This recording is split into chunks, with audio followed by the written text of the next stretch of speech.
Friend, आज हम आप लोग के लिए अंग्रेजी सीखने वाला बहुत ही अच्छा इंटरेस्टिंग वीडियो लेके आए हुए हैं। इस वीडियो में फ्रेंड अभी हम आप लोग को अंग्रेजी का एक एक वर्ड का हिंदी करेंगे, जिससे आपको आसानी से अंग्रेजी का हिंदी समझ में आएगा। और यदि आप हमारे चैनल पर फर्स्ट बार आए हैं तो चैनल को सब्सक्राइब करें, क्योंकि हम इसी प्रकार के हमेशा वीडियो लेके आते रहते हैं। तो स्टार्ट करते हैं friend. Parts of the plant. Parts का अर्थ होता है अंगों, ऑफ का अर्थ होता है का, द प्लांट यानी पौधा यानी पौधों के भाग। दोस्तों, ये चैप्टर हमेशा बच्चे क्लास में रहता है 5-6 में, तो इसी का हम हिंदी करने जा रहे हैं। A plant is made up of parts. A plant का अर्थ होता है एक पौधा। इज का अर्थ होता है मेड का अर्थ होता है बना होना। अप ऑफ पार्ट यानी एक जो पौधा है वो भागों से बना होता है। Each part is very important. प्रत्येक भाग। इच पार्ट का अर्थ होता है प्रत्येक भाग। इज का अर्थ होता है वेरी इंपोर्टेंट यानी बहुत महत्वपूर्ण, यानी इसका जो प्रत्येक भाग है ये बहुत महत्वपूर्ण होता है। A plant starts from a small seed. A plant यानी एक पौधा। स्टार्ट का अर्थ होता है शुरू होना। फ्रॉम का अर्थ होता है से। ए का अर्थ होता है एक। स्मॉल सीड यानी छोटे बीज, यानी एक जो पौधा है वो छोटे बीज से शुरू होता है। The roots are the feet and bring water of the stream. The roots का अर्थ होता है जड़ें। आर का अर्थ होता है द फीट यानी उसका पैर होता है, यानी जो पेड़ जो है उसका जो जड़ होता है उसका वो पैर होता है।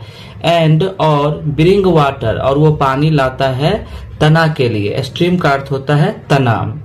The stream is the body of the plant यानी तना जो है वो एक पौधा का बॉडी होता है, यानी एक पौधा का शरीर होता है। बॉडी का अर्थ होता है शरीर और प्लांट का अर्थ होता है पौधा, यानी एक जो पौधा होता है उसका जो तना है वो उसका शरीर होता है। इट ब्रिंग्स वाटर, यह पानी लाता है। ब्रिंग्स का अर्थ होता है पानी लाना। टू द लीव्स यानी पत्तों के लिए। And keeps the plant up और वो पत्तों के ऊपर पानी वो रखता है, यानी प्लांट उसी के द्वारा प्लांट यानी के पत्ता जो होता है उसमें पानी पहुंचता है। The leaves are the arms. Leaves का अर्थ होता है पत्ते। आर का अर्थ होता है आर्म्स का अर्थ होता है हाथ, यानी जो पत्ते जो होते हैं उसके हाथ होते हैं। They bring sun to the plant. They bring वे लाते हैं सन यानी प्रकाश। टू द प्लांट यानी पौधों के लिए वो सूर्य का प्रकाश लाते हैं। Flowers make the seeds.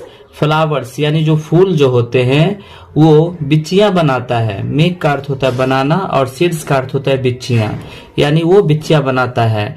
They can be big और स्मॉल। दे कैन वे सकते हैं। दे का अर्थ होता है वे। कैन का अर्थ होता है सकना। बी बिग और स्मॉल यानी बड़ा भी होता है और छोटा भी होता है। The fruit is the flower. Fruit यानी फल जो है वही फूल है, यानी फूल ही फल होता है। तो फ्रेंड, आपको ये वीडियो आपको अच्छे से समझ में आया होगा। अंग्रेजी पढ़ने में बहुत आपको सहूलियत हुआ होगा। और इसी प्रकार के आप अंग्रेजी सीखने वाला वीडियो हम चैनल पे डाले हुए हैं। आप उन वीडियोज को देखें और अपना अंग्रेजी को इम्प्रूव